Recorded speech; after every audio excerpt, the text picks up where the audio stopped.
جی السلام علیکم دوستو، آج میں جس موضوع پہ گفتگو کرنا چاہتا ہوں وہ ہے گھر۔ گھر کیا ہے؟ رسول اکرم صلی اللہ علیہ وسلم نے فرمایا کہ جس شخص کے پاس اپنا ذاتی گھر ہے، جس کے پاس اپنی ذاتی سواری ہے، وہ انسان کبھی غریب نہیں ہو سکتا، یعنی وہ غربت کی لسٹ سے نکل جاتا ہے۔ اگر آپ نے گھر کی اہمیت کے بارے میں پوچھنا ہے تو قرطبہ اور مراکش سے وہ مسلمان جن کو بے گھر کیا گیا، جن سے گھر چھین لیے گئے، آج بھی ان کی نسلوں کے پاس ان کے گھروں کی چابیاں موجود ہیں، اور وہ ہمیشہ اسی جستجو میں رہتے ہیں کہ اللہ تعالیٰ انشاءاللہ کبھی نہ کبھی ان کو ان کے گھروں میں بھیجے گا۔ گھر ایک بنیادی ضرورت ہے۔ جو لوگ اپنے گھر کھو دیتے ہیں یا جو گھر کھوئے ہوئے ہیں، ان کی اہمیت صرف وہی سمجھتے ہیں۔ اب گھر ہے کیا؟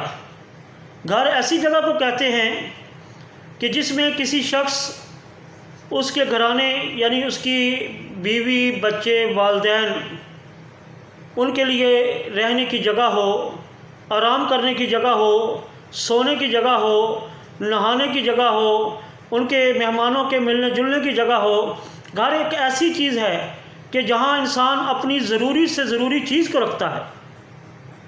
گھر ایک ایسی چیز ہے جہاں ہر انسان جانا چاہتا ہے یا آنا چاہتا ہے۔ گھر ایک عام انسان کی پناہ گاہ ہے۔ گھر انسان کی شخصیت کا عکس ہے۔ گھر انسان کی شخصیت کو بناتا ہے۔ جب حروف تہجی کو بنایا گیا، حروف تہجی کو جب ایجاد کیا گیا، تو سب سے پہلا لفظ تھا الف، جس سے اللہ کا نام ہے جو بنتا ہے، اور دوسرا لفظ ہے بے، جس سے بیت لفظ بنایا گیا۔ بیت کا معنی ہے عربی میں گھر۔ اب اس کی اہمیت کو آپ سمجھ رہے ہوں گے۔ تو جن دوستوں کے پاس گھر ہے انہیں مبارک ہو، اور بھی گھر انہیں بنانے چاہیے تاکہ ان کی اولاد کے لیے بہترین مستقبل بن جائے۔ جن کے پاس گھر نہیں ہے انہیں سوچنا چاہیے، کوشش کرنی چاہیے۔ اگر آپ گھر خریدنا چاہتے ہیں، بنانا چاہتے ہیں اور اس کے لیے پلاننگ کر رہے ہیں، تو آپ ہم سے ملیں۔ ہمارا office Ehsan construction and real estate marketing, Bahawalpur, Japan town میں آئیں۔ چوتھا دفتر ہمارا ہے، 4 نمبر آفس ہے ہمارا۔